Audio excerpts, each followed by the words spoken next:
the window. I didn't have all the distractions in all this. I spent a lot of time by myself so I could figure out and listen to what is inside my heart and inside my head.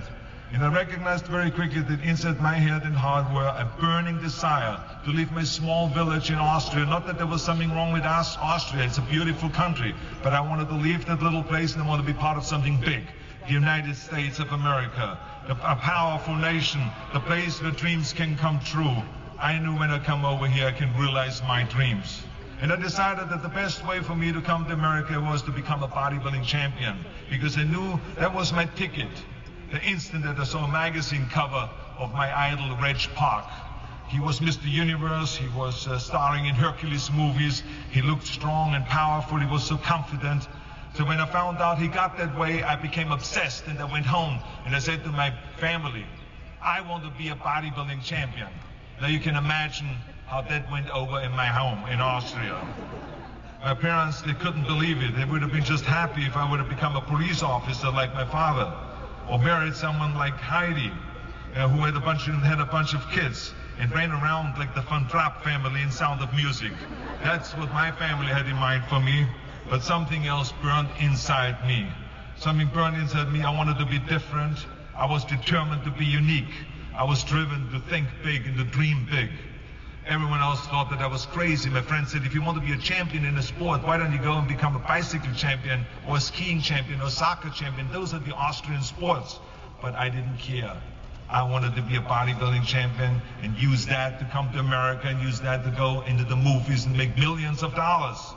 So, of course, for extra motivation, I read books on strongmen and on bodybuilding and looked at magazines. And one of the things I did was I decorated my bedroom window, my bedroom wall. Right next to my bed, there was this big wall that I decorated all with pictures. I hung up pictures of strongmen and bodybuilders and wrestlers and boxers and so on. And I was so excited about this great decoration that I took my mother to the bedroom and I showed her. And she shook her head. She was absolutely in shock. And tears started running down her eyes. And she called the doctor. She called our house doctor. And she brought him in and she explained to him, there's something wrong here. She said, she looked at the wall with the doctor. She says, where did I go wrong? I mean, all of Arnold's friends have pictures on the wall of girls. And Arnold has all these men, but it's not just men, they're half naked. And they're oiled up with baby oil. And what is going on here? Where did I go wrong? So you can imagine the doctor shook his head and he said, there's nothing wrong. At this age you have idols and you go and have those. This is just quite normal. So this is rule number one. I wanted to become a champion. I was on a mission. So rule number one is, of course, trust yourself no matter how and what anyone else thinks. And of course, rule number two is break the rules. We have so many rules in life about everything. I say break the rules, not the law, but break the rules.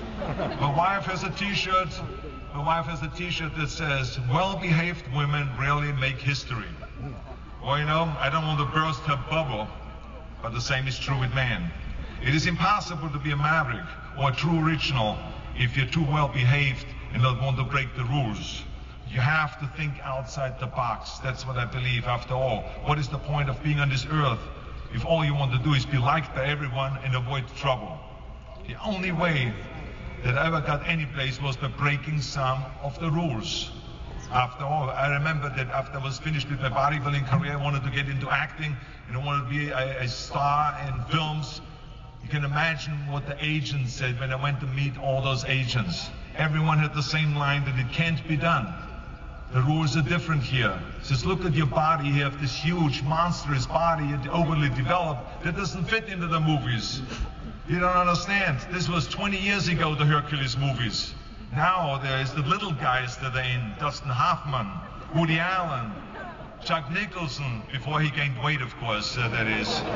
But anyway, those are the guys that were in. And the agent also complained about my accent. He says, no one ever became a star with an accent like that, especially not with a German accent. And yes, I can imagine with your name, Arnold Schwartzenagger, or whatever the name is, on a billboard. Yeah, that's going to draw a lot of tickets and sell a lot of tickets. Yeah, right.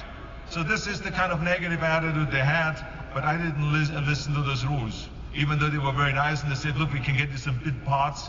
We can get you to be playing a wrestler or a bouncer. Oh, maybe with your German accent we can get you to be a Nazi officer in Hogan's Heroes or something like that. But, I didn't listen to orders. These were their rules, not my rules. I was convinced I could do it, that if I worked as hard as I did in bodybuilding, 5 hours a day, and I started getting to work, I started taking acting classes, took English classes, took speech classes, dialogue classes, accent removal classes I even took. I remember running around, a fine wine grows in a vine. You see, because Germans had difficulties with the F and the W and the V. So fine wine grows in a vine. I know what some of you now say is, I hope that Arnold got his money back. But let me tell you something. I had a good time doing those things and it really helped me. Finally, I broke through. And I started getting the first parts in TV, Streets of San Francisco. Lucille Ball hired me. I made Pumping Iron, Stay Hungry. And then I got the big break in Conan the Barbarian.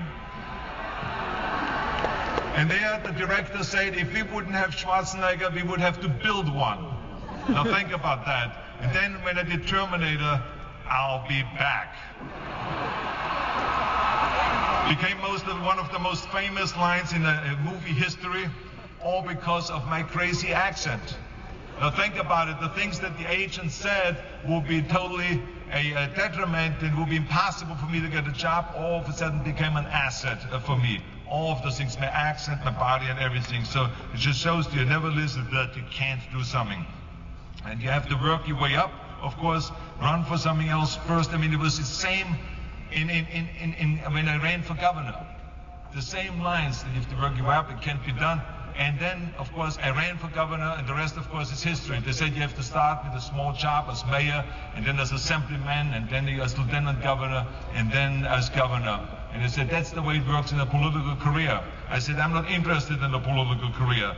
I want to be a public servant. I want to fix California's problems and bring people together and bring the parties together.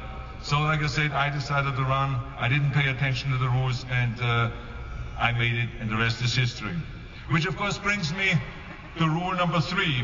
Don't be afraid to fail. Anything I've ever attempted, I was always willing to fail. In the movie business, I remember that you pick scripts. Many times you think this is a winning script, but then, of course, you find out later when you do the movie that it didn't work, and the movie goes in the toilet. Now, we have seen my movies. I mean, Red Sonja, Hercules in New York, Last Action Heroes. Those movies went in the toilet.